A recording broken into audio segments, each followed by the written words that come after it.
오늘 이 마가복음 1장 29절에서 34절 열병이 떠나고 수종 드니라 라는 제목입니다. 오늘 본문의 기적은 공감복음서에서 나와 있는 사건 중에 가장 짧은 치유의 기사입니다. 기적의 장소는 가버나움인데 예수님이 많은 시간을 사역했던 특별한 지역이기도 합니다. 29절은 해당에서 나왔다고 시작합니다. 이미 가버나움에 해당에 많은 사역을 하시고 귀신 들린 자들을 고치신 일이 바로 그 전 말씀에 나옵니다. 해당에서 사역을 마치신 예수님은 또 다른 사역지로 이동하는 것이 아니라 쉼을 위해 베드로 집에 가셨던 것 같습니다. 오늘 말씀의 배경이 자세히 설명되어 있지 않지만 몇 가지 의문을 가지게 되는 내용인데, 해당에서 나와서 이 예수님이 시몬의 집에 가신 이유는 쉼을 위한 시간과 장소였지 않나 생각을 갖습니다.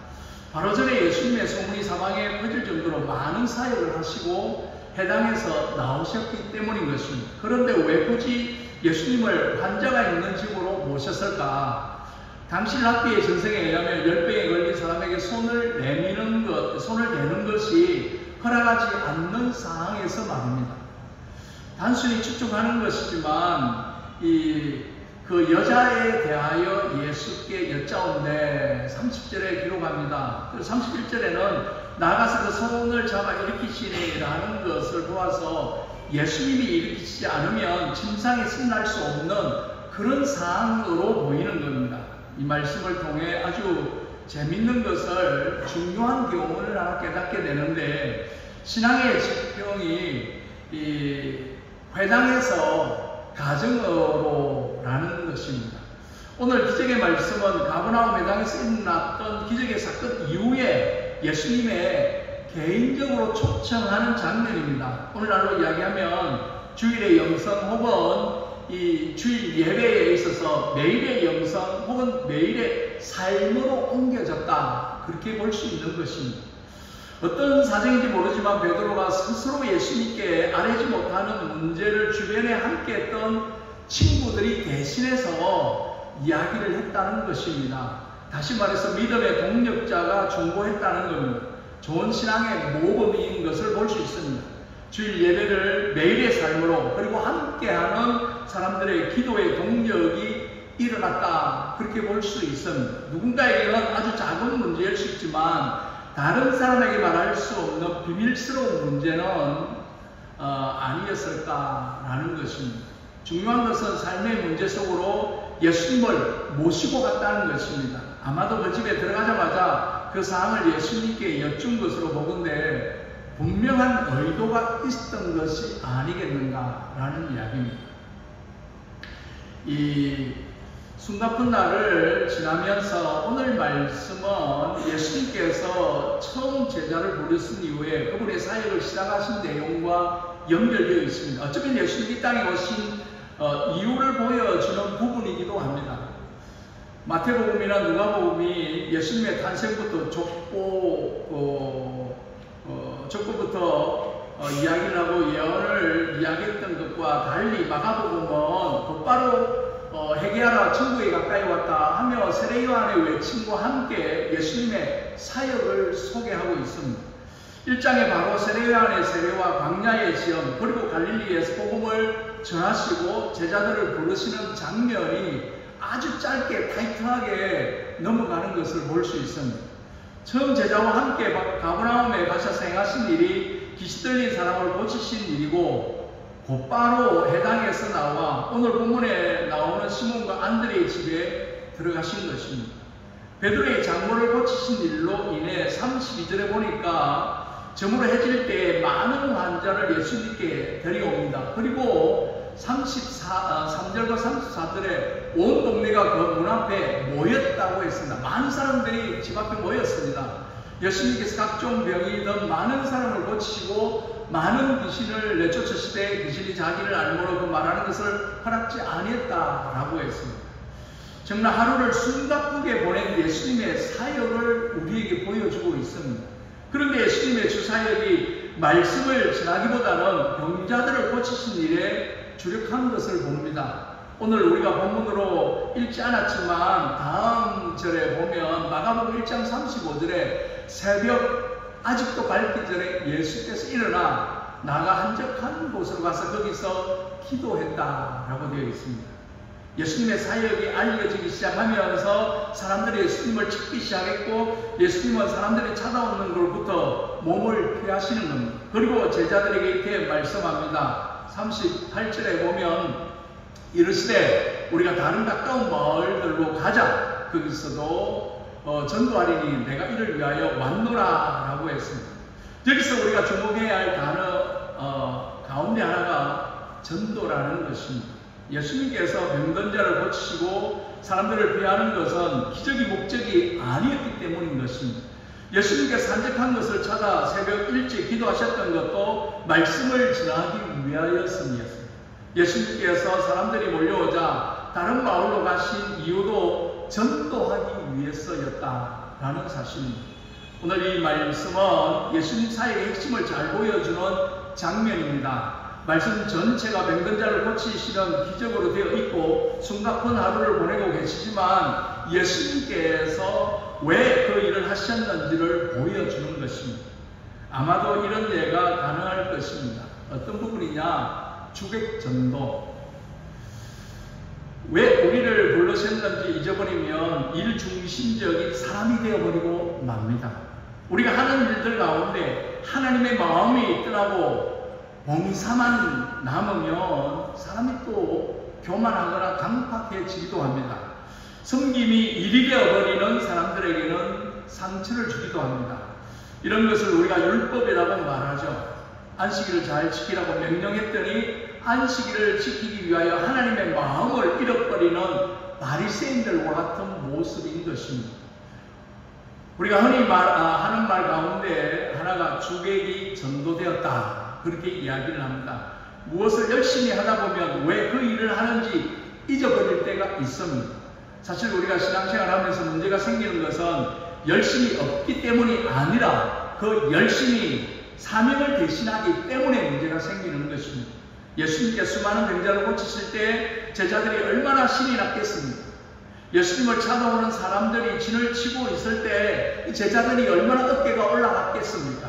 제자들은 어떤 기대를 하고 있었을 것입니다. 그런데 예수님은 그 자리를 자꾸 피하시는 겁니다. 가장 위험한 것은 우리가 하나님의 영광을 위해 일을 하고 하나님의 영광을 받으시기 위해 우리를 쓰시는데 그 영광이 나타날 때 그 영광에 안주하거나 하나님의 영광을 가로채는 일들이 흔하게 일어나고 있다라는 것입니다. 34절에 예수께서 각종 병이 든 많은 사람을 고치심에 많은 귀신을 내쫓으실 때 귀신이 자기를 알므로 그 말하는 것을 알았지 아니했다라고 했습니다. 예수님께서 많은 일들을 하셨지만 그러나 아주 중요한 것들을 잊지 않고 계셨다는 것입니다. 하찮은 것은 없다고 생각되는 부분들을 오늘 본문에서 예수님의 기적 중에 가장 하찮게 여겨지는 기적일지도 모릅니다. 왜냐하면 죽은 사람이 살아나고 곧 죽을 사람이 살아나고 또 눈먼 자가 눈이 떠이고 나병한 자가 고침을 받고 정말 기가 막힌 일들이 일어나는데 이 열병이라는 부분은 이 시몬의 장모가 열병으로 죽을 수도 있겠지만 다른 병에 비하면 위중한 것이 아닐 수도 있다는 겁니다. 오늘 본문에서 열병이라고 되어 있습니다. 특별한 변명을 모르고 그냥 열이 나는 베드로의 장모가 일어나지 못하고 있었던 것 같습니다. 제자들이 예수님을 만나고 예수님이 행하시는 기적을 목격하면서 그들은 자신이 처한 문제를 예수님께 가지고 나왔던 것 같습니다. 어쩌면 예수님과의 관계의 시작은 문제를 드러내는 것이 아니겠는가라는 것입니다.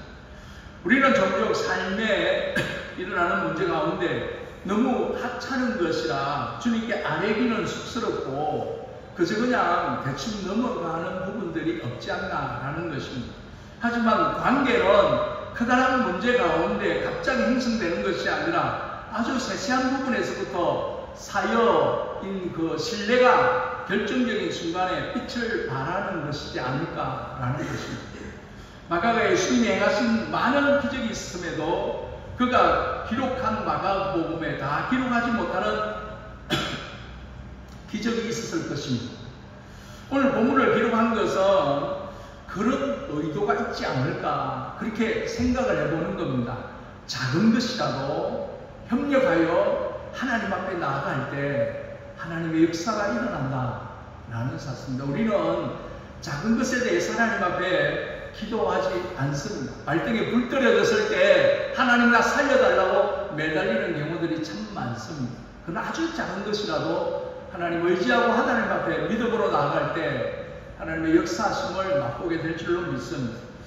처음 예수님을 만나고 자신의 집에 예수님을 모신 후에 경험한 실제적인 일입니다. 우리는 기적을 생각할 때 불치의 병 혹은 커다란 재난을 생각할 수도 있습니다. 그리고 종종 우리는 해결할 수 없는 인생의 문제 가운데 주님을 만나고 해결함을 받은 사람들을 부러워할 때가 있습니다. 하지만 더 많은 사람은 그렇게 커다란 문제를 경험하지 못하고 살아갑니다. 정말 중요한 것은 삶의 구체적인 부분 가운데에서 주님을 어떻게 경험하는 것인가 라는 것입니다. 우리의 열병을 일으키시는 주님을 경험할 수 있는 은혜가 있기를 바랍니다. 기적에는 일정한 패턴이 있습니다. 문제를 인식하고 아뢰는 사람이 있습니다. 그리고 주님이 문제를 해결해 주시는 건 결과적으로 기적의 주인공은 주님을 섬기는 사역자가 되는 것입니다. 오늘 본문에도 그러한 공식이 그대로 드러나고 있습니다. 직접은 아니지만 베드로의 장모가 아프다는 것을 제자들이 예수님께 고했고 예수님은 그들의 문제를 해결해 주었습니다. 전체적인 상황은 예수님께서 가버나움에 해당해서 사역을 마치시고 쉬려는 의도가 있었던 것으로 보입니다. 하지만 아직 제자가 된 지 얼마 안 되는 제자들이 그러한 상황에서 예수님께 직접 병을 고쳐달라고 말하기는 쉽지 않은 상황이었던 것 같습니다. 자신의 집으로 예수님을 모시고 들어가 상황을 이야기했던 것 같습니다. 조심스럽게 예수님을 모시고 간 상황은 또한 예수님께 대한 미안함이 있었던 것지도 모릅니다. 왜냐하면 하루 종일 많은 일들을 하셨던 예수님을 알고 계셨기에 주의할 시간에 예수님께 이런 부탁을 하는 것이 다른 사람에게 미안을 했을 수도 있습니다. 그 주변에는 병으로 고생하는 사람들이 많이 있었기 때문에 또한 당시의 풍습에 의하면 열병을 앓고 있는 사람에게 가까이 하는 것, 특히 손을 대는 것은 금기사항이었습니다. 아무래도 더운 지방에 사는 사람들에게 전염병을 옮기는 것은 많은 두려운 일들이 일어나지 않을까라는 것입니다. 어쨌든 다른 사람의 병에 비하면 가벼운 일인지도 모르고 어쩌면 비밀스럽게 장모의 병을 숨기고 치료하고 싶었는지도 모르겠습니다. 중요한 것은 그의 문제의 크기가 어떠하든지 당사자에게는 가장 중요한 문제가 된 것이죠.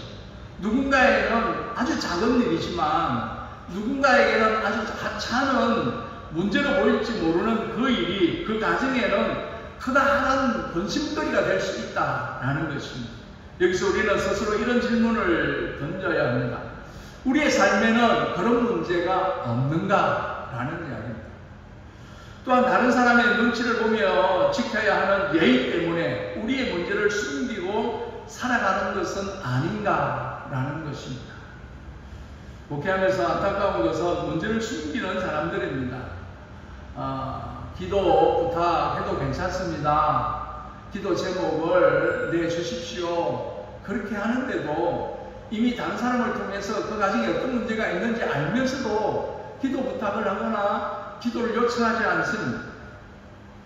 부끄럽다는 것과 다른 사람들에게 피해를 주지 않기 위해서일 수도 있습니다. 하지만 우리 인생의 문제는 감춰야 하는 것이 아니라 해결해야 할 문제인 것입니다. 문제가 드러나야 문제를 치료하고 아픔이 있어야 평안이 찾아옵니다. 여러분 어릴 적에 부모님이 유치를 뺄 때가 있었죠. 그냥 눈 감고 실로 이를 묶어서 이마를 탁 치면 저절로 빠졌던 부분들입니다. 그 당시에 얼마나 두렵고 불안하고 걱정스러운지 모릅니다. 그건 또 그나마 괜찮습니다. 어릴 적에는 몸에 종기들이 참 많이 났습니다. 부모님은 사정없이 그냥 손으로 꾹 눌려서 짭니다. 얼마나 고통스럽고 아픈지 모릅니다. 완전히 피가 날 때까지 짜야 더 이상 덧나지 않는다고. 중요한 것은 하나님 앞에서 신음하라는 것입니다. 아프면 아프다고 말해라는 것입니다. 간혹 아이들이 부모에게 야단받을까봐 또 걱정을 끼칠까봐 아픈데 말을 안 하는 경우가 있습니다. 아프면 아프다고, 다치면 다쳤다고 말을 해야 부모가 속상해서 엉덩이를 한 차례 때릴 수는 있지만 왜 조심하지 않고 그랬냐고 마음이 아파서 야단칠 수 있지만 그래도 몸을 낫게 해야 되는 것이 중요하지 않습니까? 아프다고, 나 지금 힘들다고, 나 지금 외롭다고, 고통스럽다고 하나님 앞에, 사람들 앞에 이야기를 해야 되지 않나. 요즘 한참 유행하고 있는 엄마 친구 아들, 혹시 그 드라마 보셨는지 모르겠습니다. 거기에 보면 여자 주인공이 미국에서 위암 치료를 받고 돌아와서 그것에 대해서 다시 어떻게 재발되는지 안 되는지, 치료가 됐는지 안 됐는지 확인하는 과정 속에서 혼자 끙끙 앓고 부모에게 이야기도 못하고 왜 한국에 돌아왔냐, 그렇게 잘 나가던, 미국에서 잘 나가던 직업을 가지고 있던 그 자기 자식이 돌아오니까 부모들이 마음 상해 있는 데다가 말도 안 하고 있고 하니까 얼마나 속상하겠습니까? 그런데 나중에 혼자 미국에서 위암 수술까지 하고 집에 지금도 그 부분에 대해서 혼자 끙끙 앓고 있는 것에 대해서 온 가족이, 또 남자친구가 얼마나 속이 상하는지. 제 생각에는 위암이라는 그거 자체에 대해서 위로하고 경계해야 되는데 말 아닌 것 때문에 화내고 야단치고 하는 그 부분이 가장 가까운 가족에게, 가장 가까운 사람에게 이야기를 안 해준 거에 대해서 섭섭함이 먼저 왔던 것 같습니다. 아프다고, 하나님 나 지금 너무 아픕니다, 하나님 나 지금 너무 고통스럽습니다, 외롭습니다, 힘듭니다, 그렇게 말할 수 있어야 된다라는 겁니다. 여러분, 그 성도들에게 묻는 인사나 또 문자 중에 제일 많이 하는 것이 샬롬, 할렐루야, 편안하시죠? 편안하십니까? 안녕하십니까? 편안하기를 원하는 마음으로 인사를 합니다. 다른 하나는 우리의 삶 가운데 늘 편안한 가정이 없다는 것을 우리는 서로 잘 압니다. 이런저런 문제로 고통당하는, 말하지 못하는 가정의 문제로 어려움 당하는 사람들이 있습니다. 편안할 수 있도록 문제를 해결했느냐는 물음과 기대도 있기도 합니다. 우리가 주님을 믿고 따르며 문제를 해결하지 못하면 조금 문제가 있는 것이 아니겠습니까? 현안의 문제는 내 문제에서 비롯되기도 하지만 주변에서 일어나는 사건과 사고들이 우리를 참 불안하게 합니다. 최근에는 기후변화로 온 전 세계가 난리법석입니다. 지금은 또 한국이 물난리로 고통당하고 있습니다. 어떤 상황이든지 불안한 부분들은 마찬가지입니다. 오늘 본문은 참 흥미롭습니다. 병을 앓고 있는 사람은 이 베드로의 장모입니다. 그리고 그 집 역시 베드로 장모의 집입니다. 그런데 그 문제를 예수님께 고한 것은 베드로가 아닙니다. 30절에 시몬의 장모가 열병으로 누워있는지라 사람들이 곧 그 여자에 대해서 예수님께 말했다라는 얘기입니다. 베드로가 직접 말하지 못했습니다. 우리가 성경을 보면 익히 아는 베드로의 성격이 어떻습니까? 모든 일에 나서기를 좋아하는 사람, 때로는 잘난 척하며 자신의 충성심을 자랑했던 다혈질의 베드로이지 않습니까? 그런 그에게 직접 예수님에게 말씀드리고 송구하고 부끄러운 문제가 있었던 것입니다. 이런 맥락에서 이런 상상도 가능할 것 같습니다. 예수님을 베드로 장모의 집에 모신 것은 베드로의 작품이 아니었겠는가? 직접 말은 못하고 속으로 장모의 병은 낫게 하고 싶고 이미 목격하는 일들이 너무 많기 때문에 마지못해 사람들에 의해 자신의 집으로 갔을 것 같다는 생각이 듭니다. 종종 마지못해 누군가에게 끌려 상담하는 경우들이 있습니다. 마지못해 주일날 교회에 나아가는 남편 또는 자녀 있지 않습니다. 같이 왔지만 자신 스스로 말하기 뭐해서 같이 온 사람이 상황을 설명할 때도 있습니다. 바로 베드로에게 그런 상황의 순간이 아닐까 생각을 갖습니다. 중요한 것은 어떤 상황과 이유인지 모르지만 그 집에 누가 계셨다고요? 예수님이 계셨다. 할렐루야. 예수님께서 그의 문제를 들으셨다는 것입니다. 그래서 성경에는 예수님이 그 손을 잡아 일으키셨고 그 여인은 수종들었다. 많은 기적의 사건에 비슷한 공통점이 있습니다. 뭐냐? 금기가 깨졌다는 것입니다. 사회적 통념에서 아니 상식을 가지고 하지 않는 일을 하게 되는 것입니다. 틀을 깨는 것에서 기적이 시작이 됩니다. 역으로 이런 표현도 가능할 것 같습니다. 예수님을 모시고 나면 금기가 깨어진다. 할렐루야. 우리가 생각하지 못하는 일들이 일어난다는 것입니다. 육신의 질병으로부터 자유를 얻고 주변의 시선과 고립으로부터 자유를 얻고 예수님 때문에 일어나는 일들이 수다하게 일어나는 것입니다. 성경을 유심히 보면 성경에 자신의 문제를 놓고 교회에 나와 실험하는 수많은 위인들이 있습니다. 그들의 공통의 특징은 문제를 가지고 나와 실험했지만 집으로 돌아갈 때 편안한 마음을 얻고 돌아갔다라는 것입니다. 그 대표적인 예가 사무엘상 1장 10절에 한나가 마음에 괴로워 여호와께 기도하며 통곡했다. 그랬는데 좀 덜 떨어진 영역이 없는 엘리 제사장이 14절에 뭐라 합니까? 언제까지 술에 취해 있겠냐? 그렇게 이야기를 합니다. 여러분, 한나 자신의 처지를 설명하자 엘리 제사장도 편안히 가라 했습니다.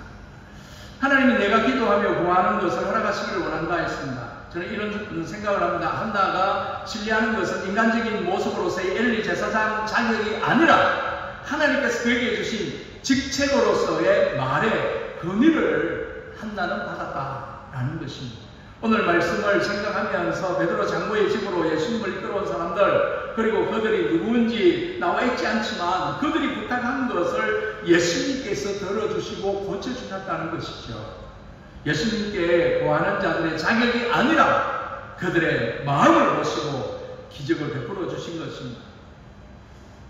목사로서 또 선교사로서 이 자리에 여러분에게 중보하며 기도하고 싶습니다. 그리스도의 평강을 여러분의 심령에, 여러분의 가정에 있어지기를 주의 이름으로 축원드립니다. 자격이 아닌 강구로 듣는 은혜가 있기를 바랍니다. 작은 신음에도 하찮은 일에도 작은 것에도 우리 하나님은 귀 기울여 들어주신다는 사실을 믿으시기를 바랍니다. 오늘 기적의 말씀을 통해 우리가 한 가지 기억해야 하는 부분은 어떤 부분이냐 하면은 신앙은 보편적인 부분에서 개인적으로 라는 것입니다. 신앙은 객관적인 사건이 주관적으로 바뀌는 것입니다. 베드로와 제자들은 지금 예수님께서 행하신 해당의 기적을 보았습니다. 그런데 그 주님께서 머물지 않고 베드로 장로의 집으로 초청되었습니다. 오늘 말씀의 상황을 보아 베드로에게 사정이 있었던 것이죠. 자신이 직접 예수님께 말씀드리지 못하는 사정, 그리고 해당에서 공개적으로 부탁할 수 없었던 사정. 중요한 것은 이제 공적인 장소에서 사적인 장소, 만남의 장소로 바뀌었음을 기억하시기 바랍니다. 오늘날로 말하면 어떤 거냐?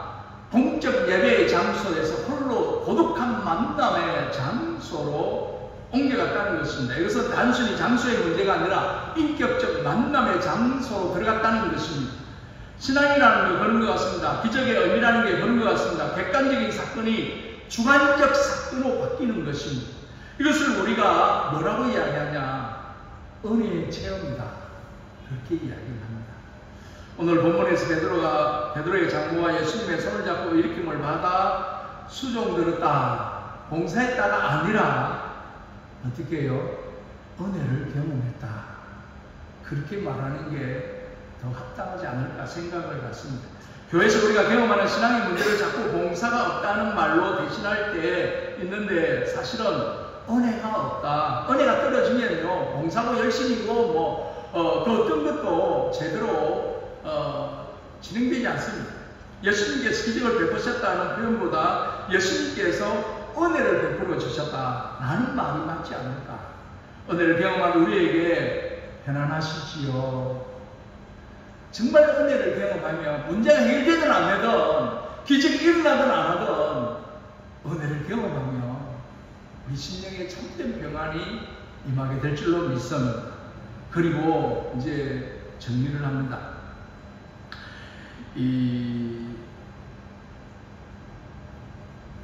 기적의 가장 중요한 포인트는 침상에 누웠던 여인이 일상으로 돌아갔다는 것인데 31절에 보면 나아가서 그 손을 잡아 일으키시니 열병이 떠나고 여자가 그들에게 수종들었다 라고 했습니다.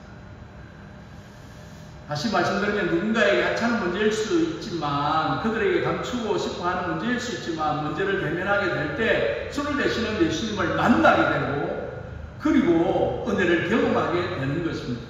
랍비의 전생에 의하면 열병을 앓고 있는 여인에게 손을 댈 수 없지만 그 검기를 꿰고 우리 주님께서 손을 잡아 일으켰었던 것입니다. 여러분, 그런 차원에서 어떤 부분이 있냐면 이 치유의 가장 큰 기적이 무엇인가 라는 것입니다. 일상으로 복귀하는 겁니다. 일상으로 돌아가는 것입니다.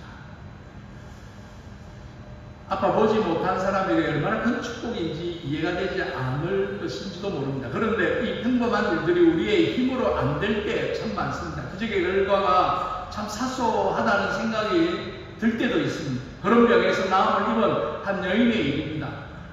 아무것도 아닌 것 같지만 이 여인이 할 수 있는 최선의 일이지 않겠는가. 일상은 특별한 것이 아니라 우리가 할 수 있는 최선의 일을 하는 것입니다. 사명은 특별한 것이 아니라 우리에게 주어진 가장 기본적인 일들을 해내는 것입니다. 중요한 것은 누워있던 사람이 은혜를 체험하고 일상으로 돌아올 수 있다는 것은 쉽지 않은 일입니다. 오늘 본문에 대단한 병을 고치신 이야기가 아니라 각종 문제를 가졌던 사람들이 예수님께 나왔다고 증언합니다. 그 동네가 그 문 앞에 다 사람들이 모였습니다. 아무것도 아닌 것 같지만 기적이 일어나는 장소는 둘 중 하나인 것 같습니다. 예수님께서 가신 곳에 혹은 예수님이 계시는 곳으로 사람들이 찾아왔던 장소에서 말입니다. 교회를 하면서 깨닫는 것인데 어떤 사람에게는 예기치 않을 때 예수님께서 찾아오신 우리가 이것을 하나님의 주권이라고 말합니다. 하나님의 계획하신 가운데 있음을 고백하게 되는 순간인 것입니다. 그런가 하면 우리 인생의 중요한 순간에 의지적 결단이 필요할 때가 있습니다. 우리가 할 일은 부러지는 겁니다. 우리가 할 일은 하나님 앞에 내려놓는 겁니다. 큰 것이든지 작은 것이든지 대면하는 것입니다. 공적인 자리에서 사적인 자리로 친밀한 관계로 내가 예수님을 안다고 고백하지만 정말 주님이 나를 아시는 것인가. 하나님 행하시는 일은 우리가 알지 못한 엄밀한 일. 사도 바울은 빌립보에 있는 성도들에게 이렇게 편지합니다. 우리의 작은 신음조차도 하나님께 나아가 기도하는 것입니다. 그 기도가 우리를 평강으로 인도하게 될 줄로 믿습니다. 이 구절을 읽고 기도하겠습니다. 같이 읽습니다. 시작. 아무것도 염려하지 말고 다만 모든 일에 기도와 간구로 너희 구할 것을 감사함으로 하나님께 아뢰라. 그리하면 모든 지각에 뛰어난 하나님의 평강이 그리스도 예수 안에서 너희 마음